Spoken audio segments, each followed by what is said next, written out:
उषा के 2 बेटे थे, ऋषभ और सुनील। ऋषभ उसका सौतेला बेटा था।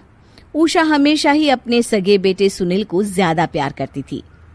सुनील की शादी हो चुकी थी और ऋषभ की शादी भी निशा नाम की लड़की से हो जाती है। उषा सुनील की पत्नी कीर्ति को ज्यादा प्यार करती थी। एक दिन वो अपनी बहू कीर्ति के लिए साड़ी ले आती है। ये लो बहू, तुम्हारे लिए साड़ी लाई हूँ। कल पड़ोस की शादी में जाना है ना, तुम यही पहन कर चलना। तभी वहाँ ऋषभ आ जाता है। अरे माँ, तुम निशा के लिए साड़ी नहीं लाई? वो भी तो कल शादी में जाएगी ना? हाँ, वो भी जाएगी, पर उसके पास तो काफी साड़ी होंगी ना। अभी अभी तो शादी हुई है तुम दोनों की, तो उसी में से कोई पहन लेगी वो। ऋषभ ये सुनकर उदास हो जाता है। तब निशा कहती है, आप उदास क्यों होते हो जी? सही तो कह रही हैं मम्मी जी। मेरे पास तो बहुत साड़ियां हैं और सारी की सारी नई हैं। मैं उन्हीं में से कोई पहन लूंगी। वो बात नहीं है निशा। माँ मेरे साथ तो सौतेला व्यवहार करती ही थी, पर मुझे लगता था कि मेरी पत्नी के साथ वो ऐसा कभी नहीं करेंगी, पर आज उन्होंने तुम्हारे साथ भी वैसा ही व्यवहार किया। ऋषभ उदास होकर अपने कमरे में चला जाता है। ऋषभ को उदास देखकर निशा को अपनी सास पर बहुत गुस्सा आता है। एक दिन उषा सुनील को कुछ पैसे दे रही होती है। ले बेटा सुनील, ये कुछ पैसे रख ले और बहू को कहीं घुमा लिया। जी मम्मी जी। सुनील वहां से चला जाता है। मम्मी जी, आपने इन्हें तो कभी पैसे नहीं दिए। ऐसा सौतेला व्यवहार आप क्यों करती हैं? बहू, ये किस तरह से बात कर रही हो तुम अपनी सास से? कोई ऐसे सवाल करता है कि अपनी सासू से? सास? अरे जिस दिन से मैं इस घर में आई हूँ ना, आपने तो मुझे अपनी बहू माना ही नहीं। हमेशा कीर्ति भाभी के लिए ही सब कुछ लाती हैं। मुझे तो आज तक आपने कुछ दिया ही नहीं। क्या मैं जानती नहीं कि आप ऐसा क्यों करती हैं? देख निशा, तू अपना काम कर, समझी?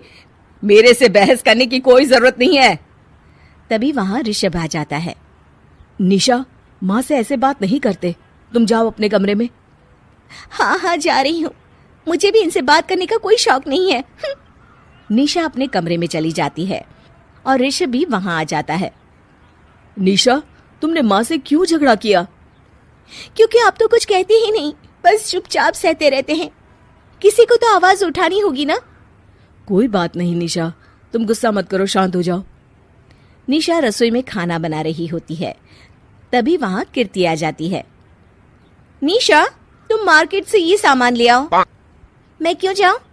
आप भी तो जा सकती हो ना। दिख नहीं रहा कि मैं खाना बना रही हूँ? हाँ तो क्या हुआ, खाना बनाने के बाद चली जाना। हाँ, खाना भी मैं ही पकाऊं, बाजार जाकर सामान भी मैं ही ले आऊं। खुद तो कुछ करोगी नहीं, है ना? ओहो, जुबान तो देखो कैसे चल रही है। सुनो, तुम अभी आई हो इस घर में, तमीज में रहो, वरना सासू माँ से कहकर मायके भिजवा दूंगी तुम्हें। हाँ। ओह, हाथ लगाकर दिखाओ मुझे, देख लूंगी।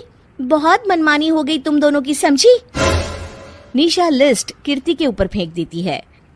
कीर्ति निशा को मारने आती है तो निशा उसका हाथ मोड़ देती है। मर गई रे, छोड़ मेरा हाथ। आज के बाद मुझसे कोई बदतमीजी की तो अच्छा नहीं होगा। कीर्ति रोते हुए अपने कमरे में चली जाती है। उस निशा चुड़ैल ने मेरा हाथ मोड़ दिया। मुझे नहीं रहना इस घर में।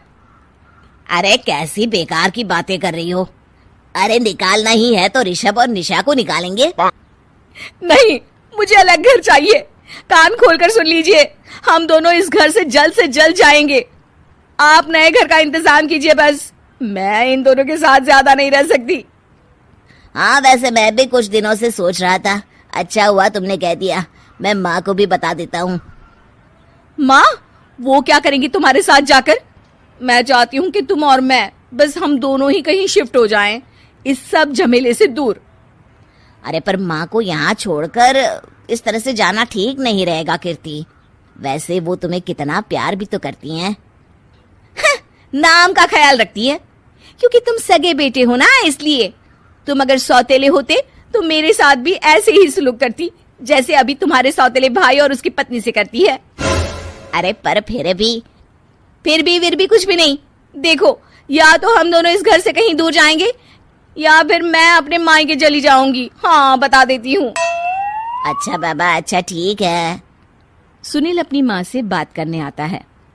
माँ, मैं सोच रहा हूँ कि कीर्ति के साथ अलग घर में शिफ्ट हो जाऊं। अरे वाह बेटा, ये तो बहुत अच्छा सोचा है तुमने। कब शिफ्ट होना है हमें? मैं भी पैकिंग कर लेती हूँ। अब नहीं माँ, मैं और कीर्ति ही जाएंगे बस। आप तो यहीं रहो, ये पुश्तैनी घर भी है ना आपका। अरे बेटा, तू तो मेरा सगा बेटा है, तू ही मेरे साथ ऐसा कर रहा है। मुझे अपने साथ ले जा बेटा। तभी वहां कीर्ति आ जाती है। अरे माँ, आपको पता भी है कि किराए के घर में कितना खर्चा होता है, और अगर आपको भी लेकर गए तो और खर्चा होगा। आप तो बस यहीं रहो इसी घर में। कोई बात नहीं सुनील, तुम लोग चले जाओ, माँ यहीं रहेंगी हमारे साथ। हम माँ का ख्याल रखेंगे, तुम लोग अपनी गृहस्थी संभालो। निशा को ये देखकर बहुत खुशी होती है। वो मन ही मन सोचती है, अब आया ना ऊंट पहाड़ के नीचे। अब मम्मी जी को पता चलेगा, बड़ा सगा और सौतेला करती रहती थी। सगा बेटा तो जा रहा है छोड़कर, अब आएगी इन्हें अकल, और नहीं आई तो मैं अल्लाह कर रहूंगी। निशा अपनी सास को कैसे अपने सौतेले बेटे से मिलाएगी, जानने के लिए देखिए सौतेली माँ पार्ट 2।